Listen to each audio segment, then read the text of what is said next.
हरे Krishna. Krishna conscious YouTube channel में आपका हार्दिक स्वागत है। जैसे कि आप सब जानते हैं, 2 दिन से हम लोग रीड कर रहे हैं श्री कृष्ण स्वरूप चिंतन नाम रूप गुण लीला धाम, जो लिखी गई है परम पूज्य लोकनाथ स्वामी महाराज द्वारा।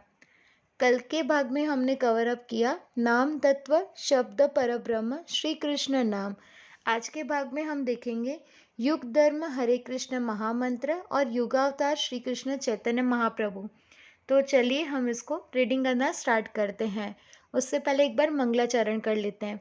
नमो विष्णुपादाय कृष्ण पृष्ठाय भूतले श्रीमति भक्ति वेदांत स्वामी नामने नमस्ते सारस्वती देवे गौरवाणी प्रचारणे निर्विशेष शून्यवादी पाश्चात्य देश तारणे। जय श्री कृष्ण चैतन्य प्रभु नित्यानंद श्री अद्वैत गदाधर श्रीवासादि गौर भक्त वृंद।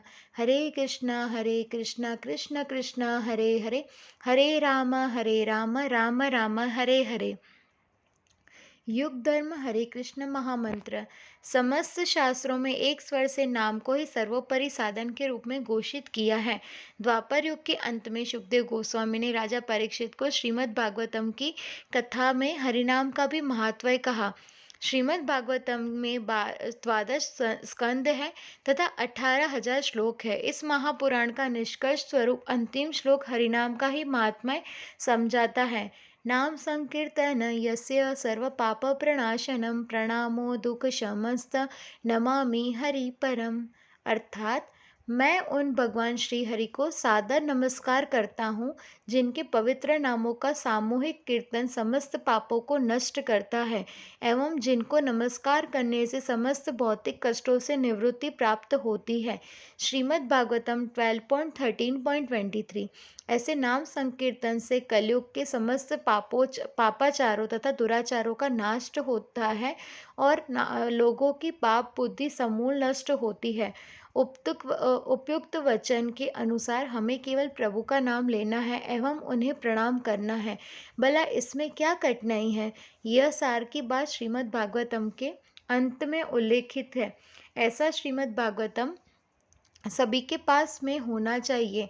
हमें कली पुराण यानी अखबार आदि को त्याग देना चाहिए जो केवल कलयुग के दोषों से परिपूर्ण है एवं जिसमें हर समय नए दोषों का नित्य वर्णन होता रहता है।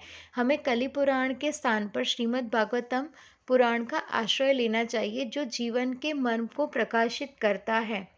सुखदेव गोस्वामी राजा परीक्षित को अवगत कराते हुए कहते हैं कि कलयुग उस दिन आरंभ हुआ जब भगवान मुकुंद इस तरह से प्रस्थान कर अपने धाम लौट गए।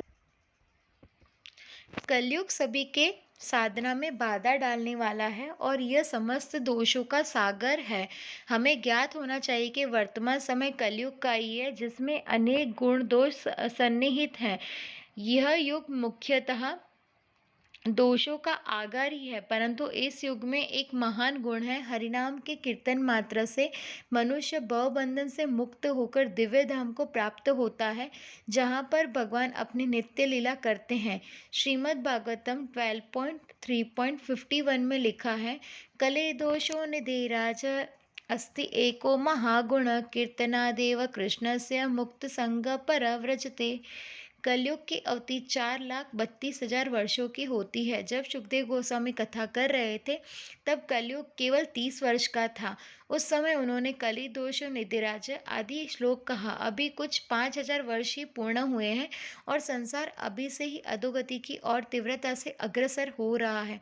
इससे पहले की स्थिति और गंभीर हो, बुद्धिमान व्यक्ति को चाहिए कि वह नाम कीर्तन द्वारा शीघ्र अतिशीघ्र आश्रय ले। नाम संकीर्तन संसार के रोगों के निवारण की महान औषधि है। जैसे जलती हुई अग्नि को शांत करने में जल सर्वोपरि साधन है तथा घोर अंधकार को नष्ट करने के लिए सूर्य ही समर्थ है, वैसे ही दंभ कपट मत्सर्य आदि अनंत कलिगत दोषों को नष्ट करने के लिए श्री नाम प्रभु ही सर्वसमर्थ है। इस अंधकार में कलयुग में नाम में नाम कीर्तन ही भगवत प्रेम में आध्यात्मिक सिद्धि प्राप्त करने का सरलतम, शीघ्रतम एवं अचूक एवं अमोघ उपाय है। ब्रह्मा के एक दिन में 1000 चतुर्युग होते हैं और एक चतुर्युग में सत्य, त्रेता, द्वापर तथा कली नामक 4 युग होते हैं। श्रील प्रभुपाद समझाते हैं कि ये 4 युग 4 प्रकार की ऋतुओं की भांति है, जिसमें भिन्न भिन्न परिस्थितियां होती है। हमारे भाग्य, मति, मन स्थिति तथा आयु प्रत्येक युग के साथ परिवर्तित होता है। इन पर विचार करते हुए भगवान प्रत्येक युग के लिए एक विशिष्ट धर्म की स्थापना करते हैं। धर्म तो साक्षात भगवत प्रणति। धर्म की संरचना केवल भगवान ही कर सकते हैं। यदि मनुष्य धर्म की संरचना करेंगे तो अवश्य ही विफल होंगे। एकमात्र भगवान ही धर्म की रूपरेखा बना सकते हैं और ऐसे सारे धर्म भागवत धर्म कहलाते हैं। केवल विधि इस चित्र में बताया गया है कि जैसे ही कृष्ण अपने धाम वापस लौट रहे हैं अपनी लीला समाप्त करके, यानी द्वापर युग में, तब पीछे से कलयुग आ जाता है और अपना साम्राज्य बिछा रहा है। कृष्ण का प्रस्थान होते ही कलयुग का आगमन भिन्न भिन्न है, अतएव हमें विभिन्न युग के अनुसार उपयुक्त विधि को अपनाना चाहिए जो उस युग के अनुरूप है। भगवत प्राप्ति की विभिन्नता विद्या इस प्रकार है। कृते यद ध्यायतो विष्णु त्रेताय यजतो मखेः द्वापरे परिचार्य कलो तद्र कीर्तनात्। जो फल सतयुग में भगवान विष्णु का ध्यान करने से, त्रेता युग में यज्ञ करने से तथा द्वापर युग में भगवान के चरण कमलों की सेवा करने से प्राप्त होता है, वही फल कलयुग में केवल हरिनाम का कीर्तन करने प्राप्त किया जा सकता है। भागवतम 12.3.52। सतयुग के लिए ध्यान विधि की विधि बताई गई है, जिसे भगवान भगवत गीता के 6 अध्याय में ध्यान योग द्वारा समझाते हैं। योगी अपने हृदय में परमात्मा का दर्शन करने का प्रयास करते हैं। ध्यानावस्थि ततद्रतेन मनसा पश्यन्ति योगिनः। यह सतयुग की विधि है। सत्य युग में भगवान बद्रिकाश्रम में नर नारायण के रूप में प्रकट हुए और ध्यान विधि की स्थापना करते हुए सभी को इस विधि की शिक्षा प्रदान की। इस युग के मनुष्य शांत, मैत्री भाव से संपन्न, परोपकारी तथा समदर्शी होकर संयम रूप ध्यान योग द्वारा भगवान का भजन करते हैं। दूसरा, त्रेता युग के लिए यज्ञ की विधि प्रशस्त की गई है। इस युग में स्वयं भगवान श्री रामचंद्र ने यज्ञों की रक्षा करके यज्ञ विधि की स्थापना की। इस युग में लोग यज्ञ विधि से भगवान की आराधना करते हैं। द्वापर युग में भगवान की श्री विग्रह आराधना अर्थात पूजा अर्चना से भगवत प्राप्ति होती है।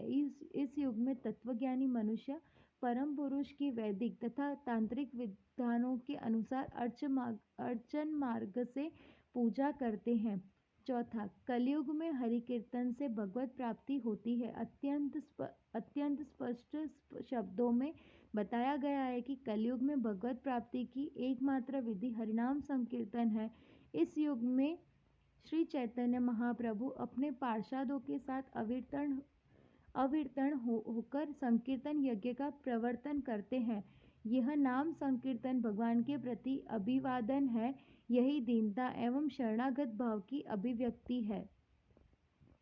भगवान नाम की महिमा प्रत्येक युग में समस्त साधनों से अधिक है, परंतु कलयुग में तो नाम की महिमा सर्वोपरि है।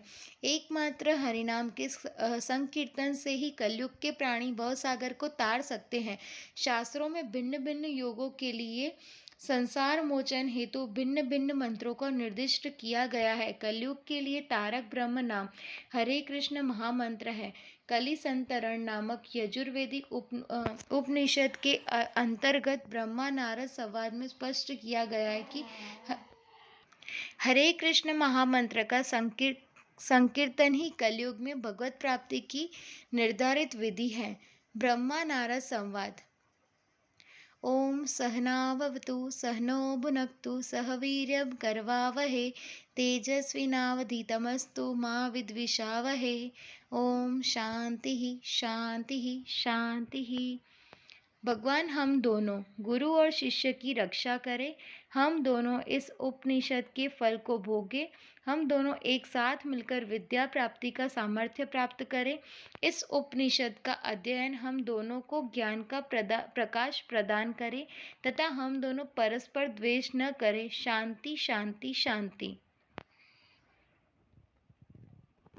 द्वापर युग के अंत में संसार का भ्रमण करने के पश्चात नारद मुनि ब्रह्मा जी के पास जाकर उनसे प्रश्न करते हैं, हे प्रभु, अब नया युग आरंभ होने वाला है। इस आगामी युग में किस विधि तथा मंत्र से बद्ध जीवों का उद्धार होगा। मैं इस कलयुग के कुप्रभाव से कैसे तर सकूंगा। ब्रह्मा जी नारद के कलोचित प्रश्न की प्रशंसा करते हुए उत्तर देते हैं, हे नारद, तुमने अति उत्तम प्रश्न किया है। मैं तुम्हारे समक्ष वेदों के गुह्य ज्ञान का वर्णन करूंगा, जिससे समस्त जीव कलयुग के कुप्रभाव से पूरित इस भवसागर से तर जाएंगे। भगवान नारायण के नामों के उच्चारण मात्र से जीव कलयुग के बंधन से बच सकता है। नारद पुनः प्रपच्छ तन्नाम किमिति स होवाच हिरण्यगर्भः। हरे कृष्ण कृष्ण कृष्ण हरे हरे, हरे राम राम राम हरे हरे। इति षोडशकनाम्ना कलिकल्मषनाशनं नाथ परतरोपाय सर्ववेदेषु दृश्यते। षोडशकलावृत्तस्य जीवस्यावरणं विनाशनं ततः प्रकाशते परब्रह्म मेघापाय रविरश्मिमण्डली वेति। पुनः नारद प्रपच्छ भगवतकोडस्य विधिरिति त होवाच नास्य विधिरिति सर्वदा शुचिवा पठन ब्रह्मण्य सलोकता समीपता स्वरूपता सायुज्यमेति। नारद मुनि उत्सुकता पूर्वक आगे पूछते हैं, भगवान नारायण के वे नाम कौन से हैं। ब्रह्मा जी समस्त वेद शास्त्रों के प्राकट्य विद्वान हैं। ब्रह्मा जी के चारों मस्तकों को चारों वेदों का निवास स्थान भी माना जाता है। ऐसे महाज्ञानी ब्रह्मा जी ने संपूर्ण शास्त्रावली का भलीभांति विश्लेषण कर यह निष्कर्ष प्रकट किया, हरे कृष्णा कृष्ण कृष्ण हरे हरे, हरे राम राम राम हरे हरे। यह महामंत्र कलयुग के कल्मशों को नाश करता है। यही समस्त वेदों का निष्कर्ष है। वेदों में इसके अतिरिक्त मुझे और कोई उपाय दृष्टिगोचर नहीं होता। 16 नामों से युक्त यह महामंत्र 16 अवयवों से निर्मित 5 ज्ञानेंद्रिय, 5 कर्मेंद्रिय, 5 प्रकार के प्राण तथा एक सूक्ष्म शरीर, मन, बुद्धि तथा मिथ्या अहंकार जीवात्मा के भौतिक आवरण का नाश करता है। जब हरे कृष्ण महामंत्र के जप द्वारा जीवात्मा के स्थूल व सूक्ष्म भौतिक आवरण नष्ट हो जाते हैं, तब परम भगवान श्री कृष्ण जीवात्मा के समक्ष उसी प्रकार प्रकट हो जाते हैं जिस प्रकार बादल छट जाने पर सूर्य की प्रखर किरणें प्रकट होती है। इसमें ब्रह्मा जी का सुंदर चित्र है। नारद मुनि उनके पास में बैठे हैं और उनसे प्रश्न कर रहे हैं। ब्रह्मा नारद संवाद। जिज्ञासा तथा उत्कंठा से पूर्ण नारद मुनि पुनः प्रश्न करते हैं, हे भगवत, इस मंत्र को जपने की विधि एवं नियम क्या है। ब्रह्मा जी उत्तर देते हैं, इसके उच्चारण में कोई विधि तथा नियम नहीं है। इन नामों का निरंतर जप करने से शुचि तथा अशुचि अवस्था में व्यक्ति 4 प्रकार की मुक्ति प्राप्त करता है, सालोक्य, सामीप्य, सारूप्य और सायुज्य। इस प्रकार समस्त वेद, उपनिषद, पुराण एवं संहिता जैसे शाश्वत शास्त्रों के अनुसार कलयुग का महामंत्र तथा तारक ब्रह्म नाम है। हरे कृष्ण कृष्ण कृष्ण हरे हरे, हरे राम राम राम हरे हरे। इस महामंत्र का जप भगवत साक्षात्कार एवं जीवन में पूर्णता प्राप्त करने का सरलतम एवं शीघ्रतम साधन है। हरे कृष्ण महामंत्र श्री राधा कृष्ण परक मंत्र है। किसी भी मंत्र के कोई न कोई उपास्य देवता होते हैं और ऐसे मंत्र की साधना करके व्यक्ति उन देवता के धाम में पहुंचता है। इसी प्रकार हरे कृष्ण महामंत्र के अभीष्ट देव श्री श्री राधा कृष्ण हैं। इस महामंत्र की शरण ग्रहण करके जीव अंततः प्रभु के परम धाम गोलोक वृंदावन में प्रवेश करता है और युगल स्वरूप श्री श्री राधा कृष्ण की नित्य सेवा से नियुक्त होता है। इस 16 हरिनामात्मक महामंत्र का संकीर्तन कलयुग का प्रमुख धर्म है और समस्त साधनों का शिरोमणि है। कलयुग पावनावतारी श्री चैतन्य महाप्रभु ने इस संकीर्तन धर्म की स्थापना की। उन्होंने स्वयं अपनी प्रगट लीला में इस धर्म का आचार प्रचार किया। श्री चैतन्य महाप्रभु ने अपने प्रचार में सदैव ही नाम भजन की उत्कृष्टता पर बल दिया। विभिन्न आध्यात्मिक साधनों में नवदा भक्ति सर्वोत्तम है, क्योंकि इनमें श्री कृष्ण तथा उनके प्रति प्रेम प्रदान करने की महान शक्ति निहित है। इन 9 विधियों में नाम संकीर्तन सर्वश्रेष्ठ है। निरपराध भाव से पवित्र नाम का जप करने से व्यक्ति अत्यंत सरलता पूर्वक कृष्ण प्रेम रूपी अमूल्य निधि प्राप्त करता है। अतएव बुद्धिमान जन को चाहिए कि वे श्री कृष्ण चैतन्य महाप्रभु के इस हरे कृष्ण आंदोलन से संबंध स्थापित करके हरिनाम महामंत्र की दीक्षा ग्रहण करें। यज्ञ संकीर्तन प्रायेर्जन्ति ही सुमेधसः। उन्हें हरिनाम के संकीर्तन संख्या पूर्वक जप तथा स्मरण के द्वारा भगवत आराधना करनी चाहिए, जिससे कि श्री कृष्ण के चरणों के प्रति प्रेम की प्राप्ति हो। युगावतार श्री कृष्ण चैतन्य महाप्रभु। श्री चैतन्य महाप्रभु साक्षात श्री कृष्ण है। श्री कृष्ण चैतन्य राधा कृष्ण न है अन्य। श्री कृष्ण महाप्रभु श्रीमती राधा रानी और श्री कृष्ण से भिन्न नहीं है। आज से 534 वर्ष पूर्व स्वयं इसमें सुंदर महाप्रभु और कृष्ण और एक साइड राधा रानी का रूप है। श्री कृष्ण चैतन्य राधा कृष्ण न है अन्य। भगवान श्री कृष्ण श्रीमती राधा रानी का भाव तथा वर्ण स्वीकार करके श्री चैतन्य महाप्रभु के रूप में अवतरित हुए। उन्होंने हरिनाम का प्रचार प्रसार कर संकीर्तन रूप युग धर्म की स्थापना की। महाप्रभु के कीर्तन में जो भी सम्मिलित होते वे पूर्णतया मंत्रमुग्ध हो जाते एवं आध्यात्मिक रूप से परिपूर्ण होकर असीम आनंद में तल्लीन हो जाते। यह संकीर्तन न केवल इंद्रियों का सुख देता है, वरन अंतःकरण पर सीधा एवं प्रबल प्रभाव डालता है। चैतन्य महाप्रभु के इस संकीर्तन में नर नारी ही नहीं अपितु मृग, हाथी एवं व्याघ्र जैसे पशु भी तन्मय हो जाते। वेदों के गान में देश काल पवित्रता और वर्णोच्चार के नियम विशेष ध्यातव्य है, अन्यथा इनका विपरीत परिणाम होता है। परंतु हरिनाम संकीर्तन में ऐसे किसी भी प्रकार के नियमों की आवश्यकता नहीं है। भगवान के नाम का जप किसी भी काल में किसी भी निमित्त से किसी के भी द्वारा कैसे भी किया जाए, यह परम कल्याण करने वाला ही है। भगवान नाम को शुद्ध तथा अशुद्ध रूप से ज्ञान अथवा अज्ञानवश अथवा किसी भी प्रकार से लिया जाए, इससे चित्त की शुद्धि, पापों का नाश तथा कालांतर में भगवत प्रेम की वर्षा होगी।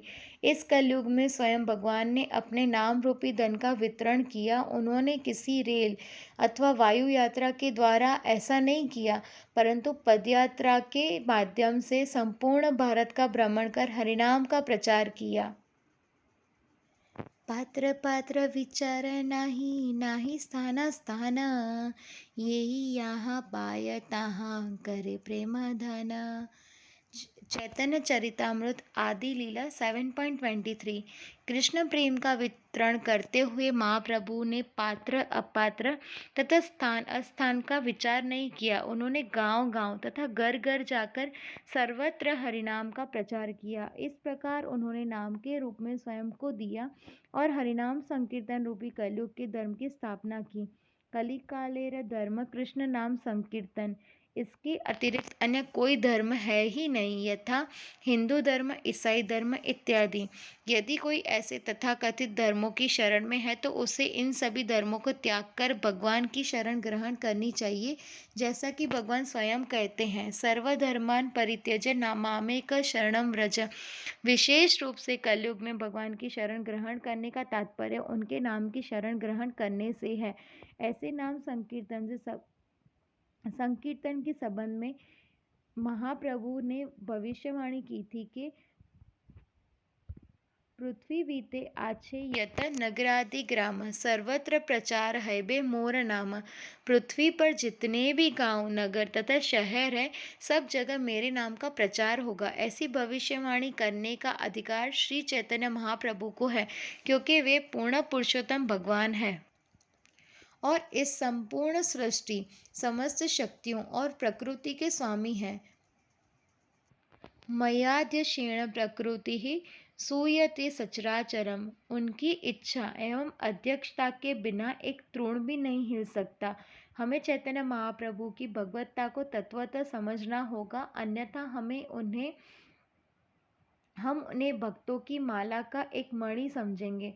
उन्होंने भक्त की भूमिका तो निभाई, किंतु वे भक्त नहीं, छन्नावतार है, छन्नह कालो। श्री चैतन्य महाप्रभु की भगवत्ता को स्पष्ट करने वाले ऐसे अनेक प्रसंग हैं जो चैतन्य लीला में प्रकट होते हैं। एक समय आंध्र प्रदेश में गोदावरी नदी के तट पर राजमुंद्री यानी वर्तमान राजमंड्री नामक स्थान पर भगवान श्री चैतन्य ने श्रील रामाचंद्र राय से शुद्ध भक्त के विषय पर चर्चा करते हुए उन्हें अत्यंत दुर्लभ दर्शन दिया। प्रारंभ में रामाचंद्र राय के सम्मुख केवल चैतन्य महाप्रभु थे, किंतु कुछ ही अवधि के पश्चात उन्होंने दो व्यक्तियों को देखा। प्रथम थे श्री कृष्ण एवं द्वितीय थी श्रीमती राधा रानी। सार्वभौम भट्टाचार्य को भी जगन्नाथपुरी में उनके ही निवास स्थान पर चैतन्य महाप्रभु ने अपने षड्भुज रूप का दर्शन दिया। षड्भुज रूप की दो भुजाओं में धनुष और बाण थे, दो भुजाओं में मुरली धारण की हुई थी और शेष दो भुजाओं में संन्यास दंड और कमंडल धारण किए हुए थे। श्री चैतन्य महाप्रभु ने संकीर्तन आंदोलन को प्रारंभ किया। हम सब उनके अनुयायी हैं तथा वे इस आंदोलन के पिता हैं। संकीर्तनेक पितरो, यहाँ पर दो पिता श्री चैतन्य महाप्रभु एवं नित्यानंद प्रभु का उल्लेख है। उन्होंने ही हमें हरे कृष्ण महामंत्र के कीर्तन तथा जप की शिक्षा दी। चैतन्य चरितामृत में श्रील कृष्णदास कविराज गोस्वामी वर्णन करते हैं कि इस संकीर्तन के श्रवण से केवल मनुष्य ही नहीं अपितु पशु पक्षी कीट पतंग तथा पेड़ पौधों का भी उद्धार होता है। स्वयं श्री कृष्ण चैतन्य महाप्रभु भी इस रस विग्रह हरिनाम का महात्म्य समझाते हैं।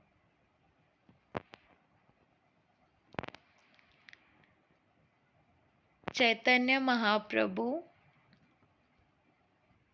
हरिनाम का प्रचार करते हुए अपने भक्तगण संगियों के साथ संपूर्ण पृथ्वी में नाम संकीर्तन का प्रचार करते हुए श्री कृष्ण महाप्रभु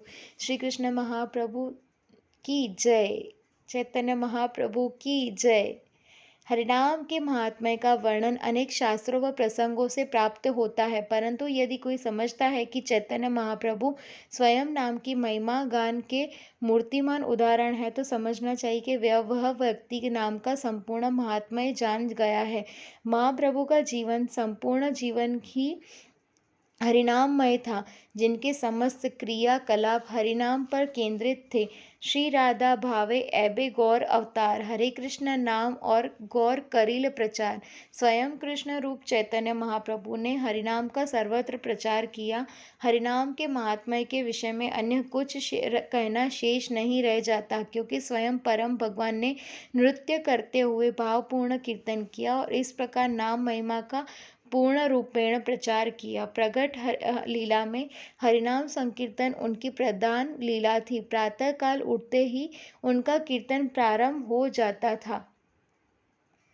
उदिलो अरुण पूरब भागे द्विजमणि गोरा अमन जागे भक्त समूलया साथे गेला नगर ब्राजे। नवद्वीप के समस्त भक्तों का समूह साथ लेकर द्विज शिरोमणि श्री गौरांग महाप्रभु संकीर्तन करने हेतु अग्रसर होते। दिन भर सर्वत्र कीर्तन होता एवं रात्रि में भी श्रीवास आंगन में कीर्तन होता। फाल्गुन मास की पूर्णिमा के दिन महाप्रभु को प्रकट होना था, परंतु उस दिन उन्होंने स्वयं के प्रागट्य के पूर्व हरिनाम को प्रकट किया। वह चंद्र ग्रहण का दिन था और कई लोग भगवान नाम का उच्चारण करते हुए गंगा के तट की ओर जा रहे थे। वे सब स्नान करते समय मुकुंद, माधव, यादव, हरि आदि नामों का उच्चारण कर रहे थे। इतना ही नहीं, नास्तिक लोग भी हरि बोल की ध्वनि करते हुए उनमें सम्मिलित थे। इस प्रकार गौर पूर्णिमा के दिवस पर सर्वप्रथम हरिनाम प्रकट हुआ। तदुपरांत श्री गौर हरि प्रकट हुए। श्री चैतन्य महाप्रभु के पिता का नाम श्री जगन्नाथ मिश्रा व माता का नाम श्री शची देवी था। बाल्यकाल में वह सब उन्हें निमाई कहते थे। महाप्रभु जब बालक थे तब शची माता उन्हें पालने में शयन कराती और जब वे क्रंदन करते तब कीर्तन कर उन्हें शांत कराती। शची माता को एक दिन ज्ञात हुआ कि उनका पुत्र निमाई कीर्तन करने से शांत हो जाता है। तब से वे निरंतर कीर्तन करने लगती। कुछ कालोपरांत पूरे पड़ोस में यह बात फैल गई कि जब कोई कीर्तन करता है तो निमाई का रोना बंद हो जाता है। अब तो आस पड़ोस की स्त्रियां भी शची माता के घर पर आने लगी और निमाई के रोने की प्रतीक्षा करने लगी। जब निमाई क्रंदन करते तो वे स्वयं कीर्तन करके उन्हें शांत कराती एवं स्त्रियों से जाकर कहती, हाँ हाँ सत्य है, यह मैंने अपनी आंखों से देखा है। फिर अन्य महिला भी आने लगती। यदि बालक कभी रो नहीं रहा होता तो वे सोचती, मैं कब से आई हूँ, आज तो निमाई क्रंदन ही नहीं कर रहा है। अतएव वे सर्वप्रथम उनको रुलाती, तत्पश्चात कीर्तन करके शांत कराती। चैतन्य महाप्रभु जब थोड़े बड़े हुए तो निमाई पंडित के नाम से विख्यात हुए एवं उन्होंने अपनी विद्वता का प्रदर्शन किया। वे अपना टोल यानी पाठशाला चलाते थे। वहाँ पर भी व्याकरण की शिक्षा देते समय वे उसमें हरिनाम का उपयोग करने लगे। इस प्रकार उन्होंने शुष्क एवं कलिष्ठ व्याकरण को भी कृष्णमय बना दिया। चैतन्य महाप्रभु के पिता जगन्नाथ मिश्र का जब देहांत हुआ तब वे गया यानी बिहार गए और वहां उनकी भेंट ईश्वरपुरी से हुई, जिन्हें महाप्रभु ने अपना गुरु स्वीकार किया। वहीं उनकी हरिनाम दीक्षा हुई एवं उन्होंने हरिनाम को अत्यंत गंभीरता पूर्वक ग्रहण किया। अब वे सारा समय कीर्तन करते थे। कीर्तनीय सदा हरि, यह नियम श्री चैतन्य महाप्रभु ने अपने शिक्षाष्टकम में लिखा एवं उस समय अमल भी किया। कीर्तन करते करते ही उन्होंने नवद्वीप में प्रवेश किया।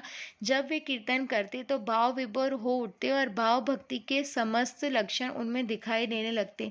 वे कभी कभी स्तंभित हो जाते तो कभी लौटने लगते, कभी हंसते और कभी रोने लगते। इस प्रकार उनका देह रोमांचित हो उठता। ऐसा देखकर कुछ व्यक्ति सोचते कि इन्हें कोई रोग हो गया है, परंतु उन्हें ज्ञात नहीं था कि ये भक्ति के अष्ट सात्विक विकार है। एक समय जब चैतन्य महाप्रभु वाराणसी में थे तब प्रकाशानंद सरस्वती, जो वाराणसी के मायावादी सन्यासियों के प्रमुख थे, उन्होंने महाप्रभु से प्रश्न किया, आपने तो संन्यास ग्रहण किया है, फिर क्यों आप इस भावुक लोगों की संगति में कीर्तन एवं नृत्य करके अपना समय व्यर्थ में व्यय करते हैं। ध्यान तथा वेदांत,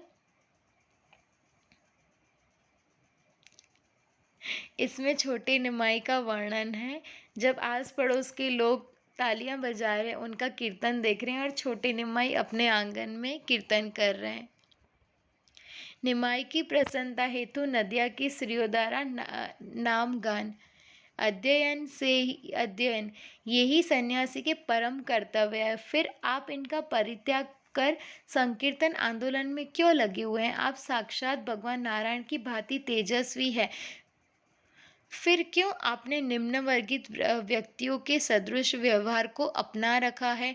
अतः प्रकाशानंद सरस्वती को हरिनाम की महिमा समझाने के उद्देश्य से स्वयं भगवान श्री चैतन्य महाप्रभु अत्यंत विनम्रता पूर्वक इस प्रकार कहने लगे, मेरे आध्यात्मिक गुरु ने मुझे मूर्ख समझकर डांटा और कहा, तुम मूर्ख हो, तुम में वेदांत दर्शन का अध्ययन करने की योग्यता नहीं है, इसलिए तुम्हें सदैव कृष्ण के पवित्र नाम का उच्चारण करना चाहिए, क्योंकि हरिनाम समस्त वैदिक मंत्रों का सार है। कृष्ण नाम के उच्चारण मात्र से जीव भवबंधन से मुक्ति प्राप्त कर सकता है। इतना ही नहीं, अपितु हरे कृष्ण महामंत्र के जप से जीवात्मा एक दिन भगवान के चरण कमलों के दर्शन प्राप्त करता है। इस कलयुग में हरिनाम जप से श्रेयस का कोई धार्मिक सिद्धांत नहीं है।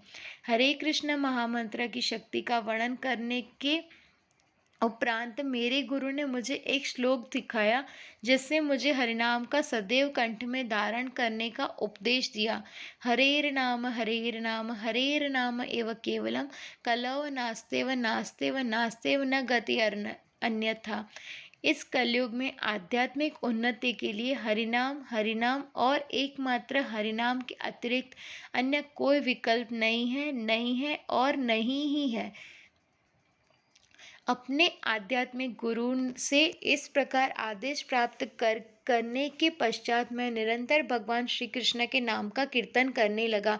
इस प्रकार भाव विभोर होकर कीर्तन करने से मुझे ज्ञात हुआ कि मैं स्वयं को पूर्ण रूप से भूलकर कभी हंसता हूँ तो कभी रोता हूँ और कभी पागल की भांति नृत्य करने में लगता हूँ। धैर्य धारण कर मैंने विचार किया कि हरे कृष्ण महामंत्र के कीर्तन ने मेरे आध्यात्मिक ज्ञान को आवृत कर दिया है। मैंने अनुभव किया कि भगवान के नाम का कीर्तन करने से मैं पूर्ण रूप से विक्षिप्त हो चुका हूँ और मैंने जाकर यह सत्य अपने गुरु के समक्ष प्रस्तुत किया। किबा मंत्र दिला गोसाई किबा तारबल जपिते जपिते मंत्र करील पागल। हे मेरे प्रभु, आपने मुझे किस प्रकार का मंत्र दिया है? हरे कृष्ण महामंत्र के कीर्तन से मैं पागल हो गया हूँ, क्योंकि यह कीर्तन मुझे हंसने रोने और भाव विभोर होकर नृत्य करने को विवश कर देता है। कौन सा है यह मंत्र? कितनी शक्ति और कितना अमृत है इस मंत्र में! यह सुनकर मेरे गुरुदेव ने हंसते हुए उत्तर दिया, यह हरे कृष्ण महामंत्र का स्वभाव है कि जो भी इसका जप करेगा तत्क्षण उसका श्री कृष्ण के प्रति प्रेम जागृत हो जाएगा। कृष्ण प्रेम जो मनुष्य जीवन का पंचम पुरुषार्थ तथा परम लक्ष्य है, उसके समक्ष धर्म अर्थ काम तथा मोक्ष ये चार पुरुषार्थ मार्ग में पड़े तृण के समान तुच्छ है। चैतन्य महाप्रभु की लीला औदारमयी यानी उदारता पूर्ण लीला के नाम से जानी जाती है। चूंकि महाप्रभु स्वयं महावदान्य अर्थात उदार चित्त है, अतएव उनकी लीला भी उदारता से परिपूर्ण है। श्री गौर हरि ने प्रगट लीला में स्वयं कृष्ण प्रेम का आस्वादन किया, परंतु उससे भी अधिक उन्होंने उस प्रेम रस का प्रचार किया, उसका दान किया।